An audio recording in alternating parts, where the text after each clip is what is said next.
I wanted to share with you guys these lights that I received from the company. What makes these lights different than others is that you have two bulbs in them. I think these are perfect for like a nightstand or just to add some extra lighting in anywhere in your house. The bulb that's down on the bottom is more of like an Edison light, so it looks really cool. And then on top, it's just a regular standard light bulb. So you can turn on both of them and have make it brighter, or you can just have on the bottom one or just the top. It also does have a USB port on the back. So again, I think this is perfect for a nightstand because then you can charge your devices while you have some extra light. Maybe you want to have the bottom light just on for reading and not disturb anybody else in the room. Or if you have little kids and you need to get up at night, this is perfect for that. Or if you just need to have a little extra light in the bedroom without waking everybody up.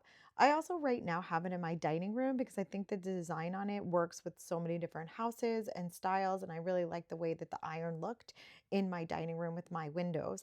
It comes in different colors, and then the lamp is just like a really nice, almost like a canvas looking, linen looking shade. So it's really pretty, neutral, and can fit in lots of different style homes. Definitely pick this up if you're looking for new lamps.